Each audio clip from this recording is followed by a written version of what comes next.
Hey, what's up, homies? Welcome back to the Homeys Real Estate Podcast. This is your host, Anthony. I'm Angel. I'm a realtor. I'm a lender. And hopefully together, we can give you homies a pretty good idea of what's happening in today's real estate market. We got a good one for you. We're going to go over some weekly updates for the real estate market. And then Angel is going to give us 3 tips for home buyers. So you want to make sure you listen in for the end of the video so we can go over those tips.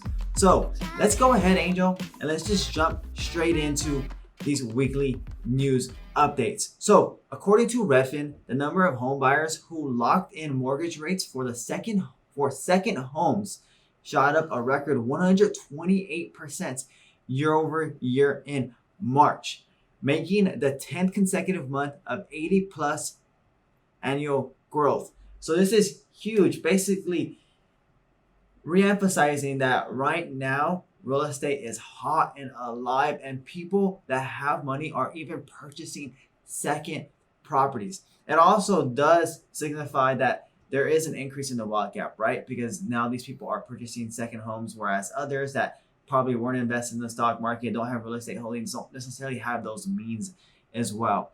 And it also specifies that the median sales price for homes in seasonal towns, right, like Lake Tahoe, places that you would typically vacation, are increasing 19% year over year. That's a tremendous increase in median sales price for homes in these seasonal towns. Angel, what catches your attention about this? It's just crazy, how many to see this grow that much, over 100% year over year. And to me, I just wonder if it has to do more with like the rise of Airbnb and home away. Maybe people are getting into these second homes also as an investment, of course, renting them out, especially in the seasonal towns, right? Especially a big one right now is Joshua Tree here in California. So I feel like that's probably a reason why second homes are getting a lot bigger. But nevertheless, it's a good sign for the real estate market for sure. Yeah, that's a good idea. I mean, that's a good point right there. Airbnbs are explosive right now, especially in Joshua Tree, Palm Springs, some of the nearby cities that people tend to vacation in. Let's go ahead and jump into the next one, Angel. So forbearance. Black Knight reports that the number of loans in forbearance programs declined last week for the 6th straight time. And it was the largest drop in 6 months. As of April 6th, the number of loans in active plans was 2.312 million, or 4.4% of all homeowners with mortgages. At our peak, we were talking about just short of 5 million homes. So we have less than half what we had at our peak back in April and May. So Angel, what catches your attention about this? It's a great sign for just the real estate market again, and another pretty much key, right? Showing that it's moving in the right direction. That's what the real estate market, the less forbearance, that means less chance of a housing crisis and things like that. So I think as we approach the end of the forbearance moratorium, I believe this is going to continue to decline. People are going to want to be out of that before it hits the deadline. So I would expect it to continue to decrease next month. And I think it's end of June or end of July.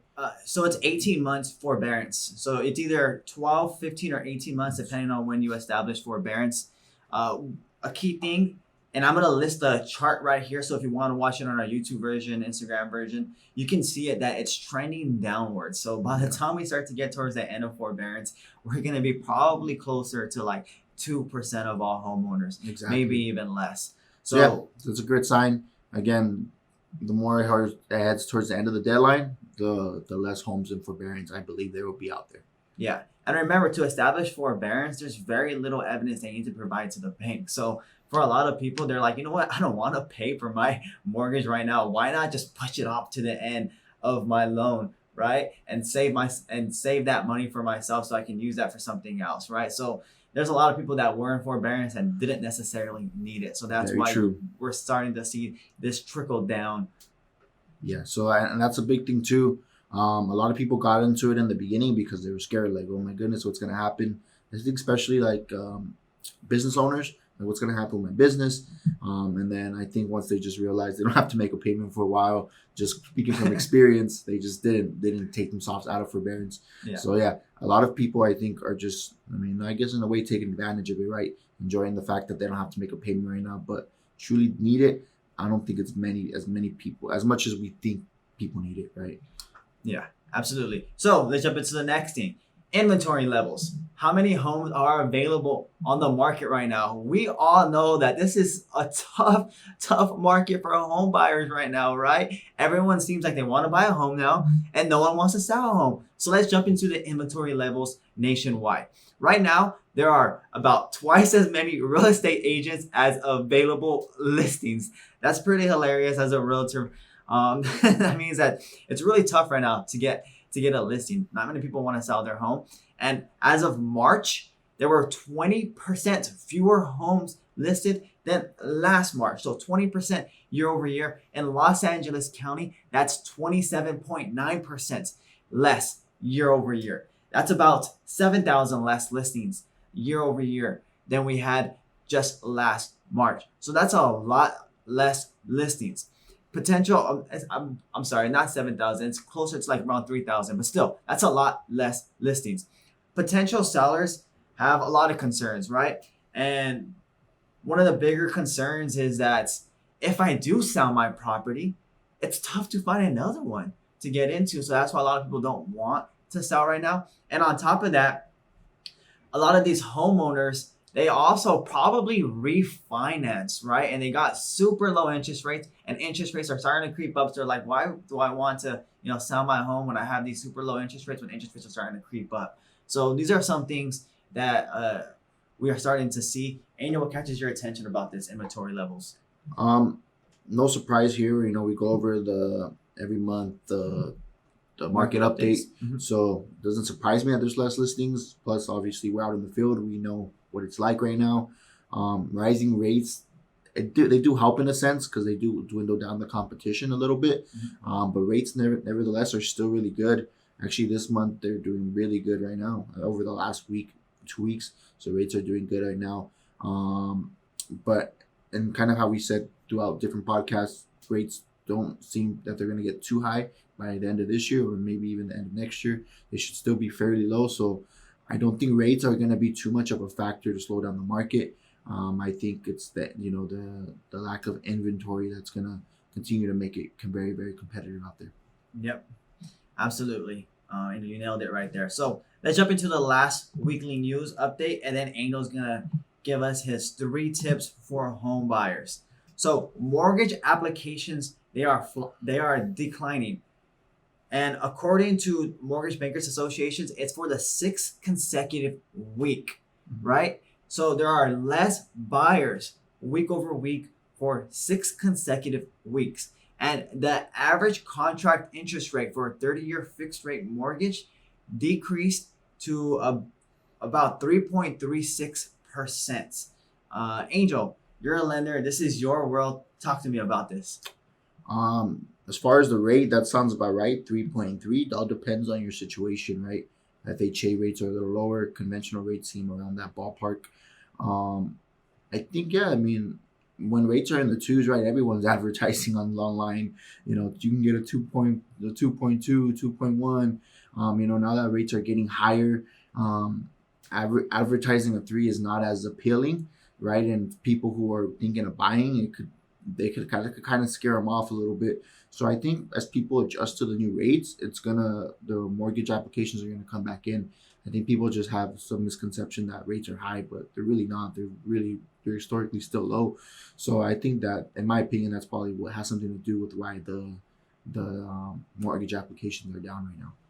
Gotcha. Yeah, and this is the good news for you buyers right now. When mortgage applications are down, that means less competition for those homes. And if you were listening to last week's podcast, we did mention that yes, the number of active listings is down, but the number of new listings is already at levels that we've been seeing the last 5 years. So that means that we can expect new listings to probably continue at those same levels moving forward for the rest of the year. So that's really, really good news, is that, okay, inventory is probably going to start trending back upwards, and we're starting to get less demand. So Hopefully that makes it a little bit easier for you home buyers to get your home. So Angel, let's go ahead. Let's jump into 3 tips for home buyers. What's tip number 1 for home buyers that you would give them right now? I got 4 for you just because one I say all the time, so I don't want to count that one. But that's the first one I'm going to start off with is getting pre-approved before you are looking at a home, before you begin looking at homes, right?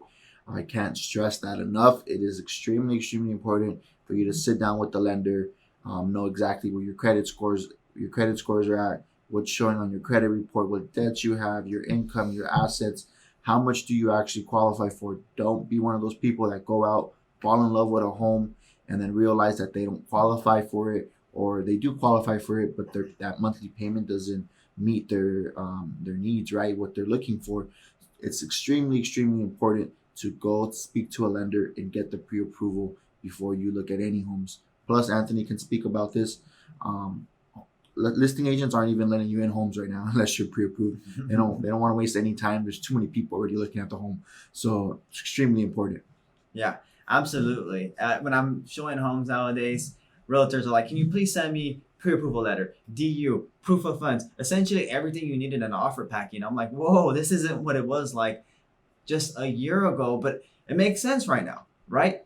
Because 2 reasons. One, if you're going to go into a stranger's house, they want to make sure that you're ready to purchase a home because we're still living in this COVID economy, right? So we still need to be very courteous of other people.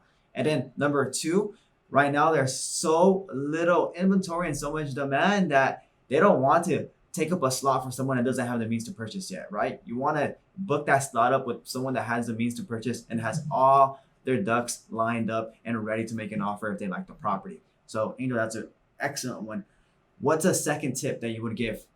My second one, which I see a lot of people for whatever reason, and I get it, why you may be a little scared of this, but it's extremely important, and that is to run your credit. I feel like every time, people want to get pre-qualified, they want to know how much they qualify for, but they don't want the hard inquiry on their credit report.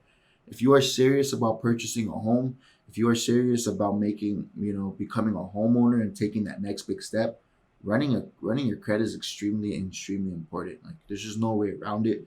You have to get it done. We can't, referring to something called the DU, which is just an automated system we run your loan application through.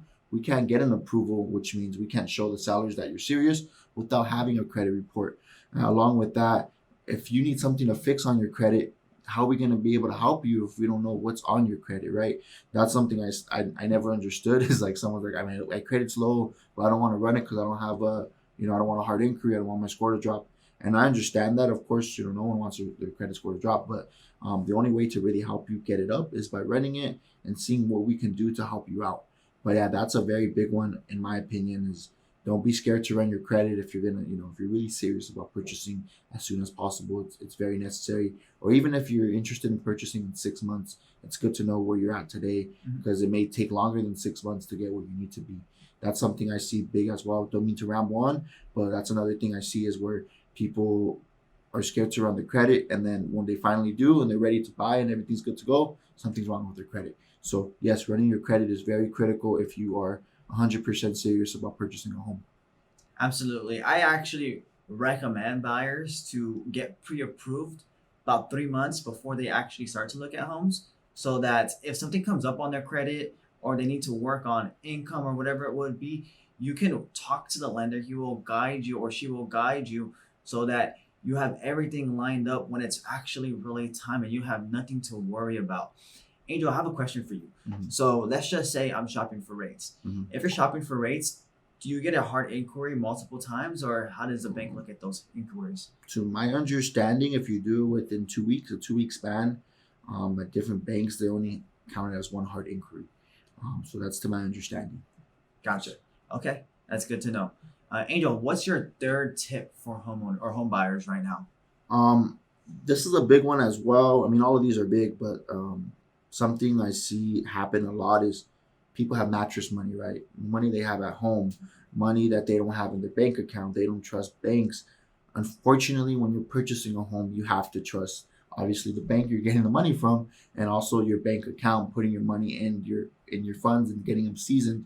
So It is important if you have cash at home to start putting it in the bank when you're getting ready to buy, when it's coming to that time, because cash money, the bank cannot source that money, right? So it needs to be in your bank account seasoned for 2 months. It's very critical of that.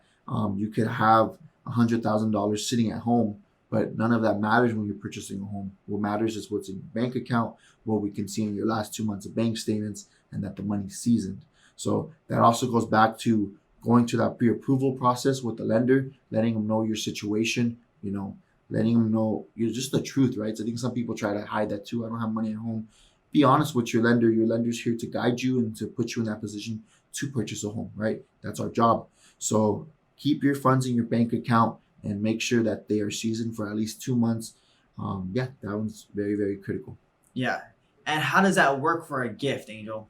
So a gift, if someone's gifting you money, right, and they also don't have, which it does happen, they don't have the money in their bank account, they have to have it seasoned in their bank for 1 month on an FHA loan.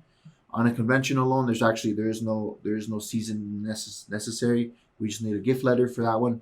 On a conventional, but FHA, NVA, we're gonna need a month of bank statements already seasoned. Gotcha. What if you have, a parent or someone that's going to gift you the money?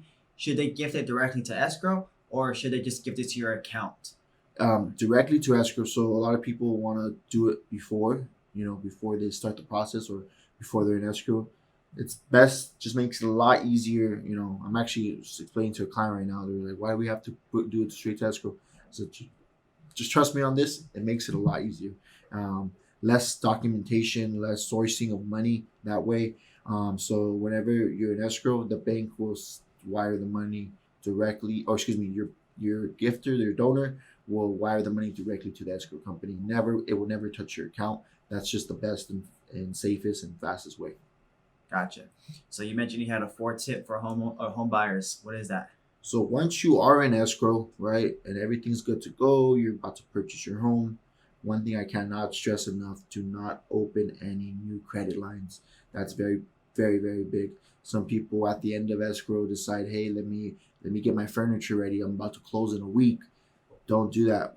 Once we're towards the end of escrow, the bank will do just not a hard inquiry, but just a little soft inquiry. Make sure no credit lines are open. If the credit lines are open, then it's gonna open a whole new can of worms.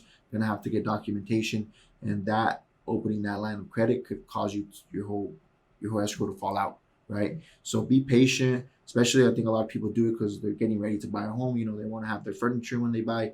Just hold it off till you get your keys. The moment you get your keys, you can open as much you want with your credit. You have your home already. Don't buy a car, any credit cards, loans, nothing. Just don't open them. Even the credit cards you have right now, I wouldn't suggest putting large amounts on them as well. Just keep everything as close to where it was when you got pre-qualified, and you'll be good throughout the process as far as your credit goes. Gotcha. That's a really, really important tip. Do not open any credit lines or use or make any significant purchase on your credit cards when you're in escrow. Remember, escrow is only about 30, 45 days top. So just hold off a little bit. Mm-hmm. Once you get the keys, go bananas. Yep. Just spend money responsibly. Yeah, that was a really good tip, Angel. I hope you homies enjoyed this podcast. Angel, you have any last words? Be patient, buyers. I'm going to say that every podcast right now just because I think it's so critical. Don't hate if your realtor's out there showing you homes every weekend, busting his or her tail off. Don't be mad at them. It's not their fault necessarily. It's just the market's competitive. So please be patient, and I promise everything will fall in line for you. Absolutely. Yeah, keep your heads up. Market's a little tough for home buyers right now, but the right home will come. Just continue to keep at it. Thank you, homies, for joining us for today's podcast. Again, this is Anthony. I'm Angel. And I want to wish you all the best. Take care and stay safe. Thank you. Hey, homies, it's Anthony. This podcast contains my opinions and is for educational purposes only. It does not guarantee any projections and should not serve as a basis for any purchase or sale in real estate.